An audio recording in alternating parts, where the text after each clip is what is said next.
Bargel, depuis 70 ans à votre service pour vous livrer le meilleur du surgelé.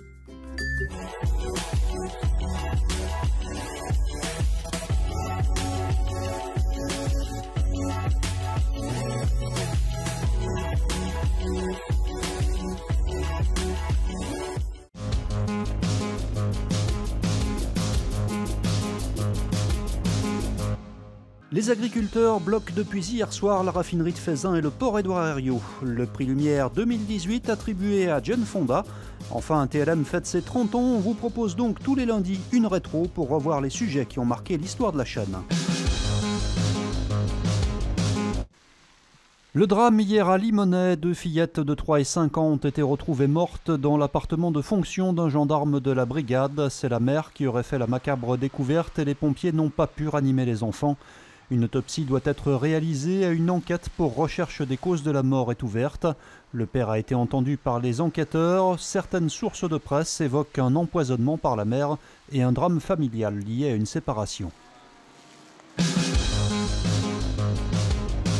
Ils ont mis la menace à exécution. Depuis hier soir, les agriculteurs bloquent différents sites comme la raffinerie de Feyzin pour protester contre des accords internationaux et une concurrence déloyale dont ils s'estiment victimes. On interdit des choses en France, des productions en France ou d'utilisation de certaines molécules. Par contre, pour le biais d'échanges entre ces pays et ces continents, on va laisser rentrer des matières produites avec ces molécules interdites en France. On se rend compte que ces 300 000 tonnes, c'est de l'échange peut-être pour vendre des avions, de la technologie et tout ça.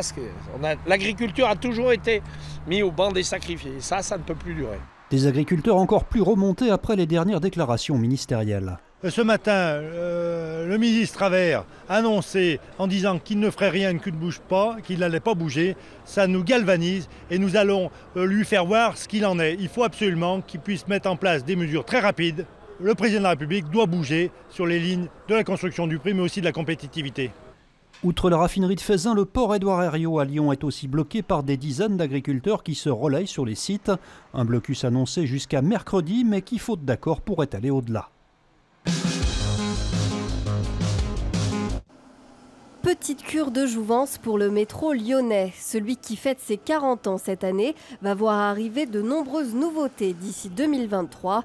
Des changements pour répondre d'abord au nombre toujours croissant de voyageurs. On met des rames nouvelles plus capacitaires, on les couple en 4 rames sur les heures de pointe, ce qui permet effectivement de répondre à une augmentation de fréquentation.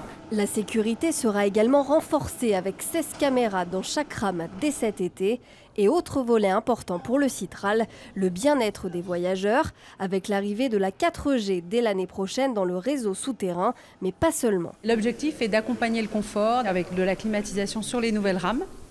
Et puis, des fenêtres à battants qu'on déploie actuellement sur les rames qui existent pour permettre d'avoir un peu d'air pendant les forts épisodes de chaleur et de canicule. Notez enfin que les horaires du métro seront étendus dès la fin 2019.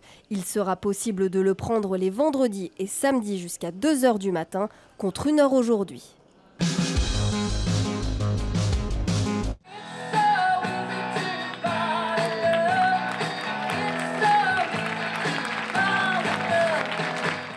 Jane Fonda, prix Lumière 2018 après Wong Kar-wai l'année dernière, le Festival du cinéma lyonnais a décidé d'honorer cette année pour son 10e anniversaire l'actrice américaine aux 2 Oscars. Une façon de saluer sa filmographie, une 50aine de films au total, mais surtout, et c'est dans l'air du temps, de saluer une femme engagée. Sur le féminisme, elle a été très active, même sur des questions écologiques, etc.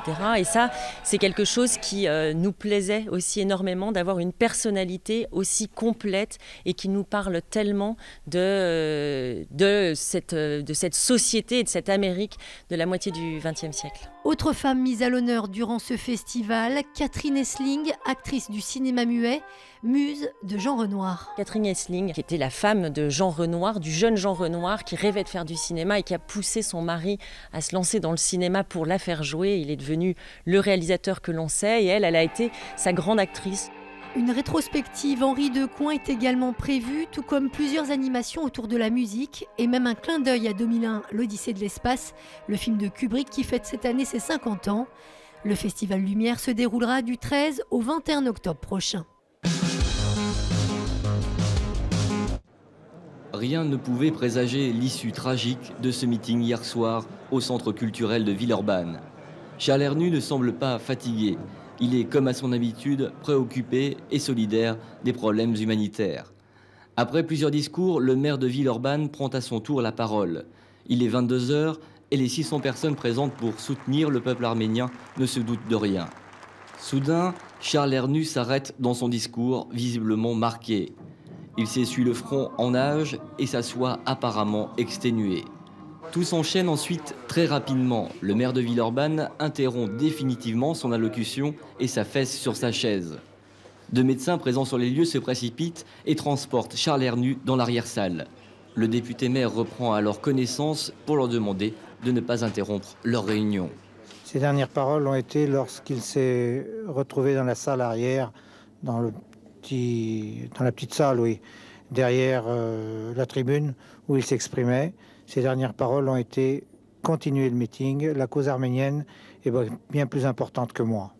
Après avoir prononcé cette dernière phrase, Charles Hernu est victime d'un second malaise. Malgré les tentatives de réanimation effectuées sur place, l'ancien ministre de la Défense est transporté dans un coma profond à l'hôpital cardiologique de Lyon-Bron, où il s'éteint peu avant minuit. Charles Hernu avait 66 ans.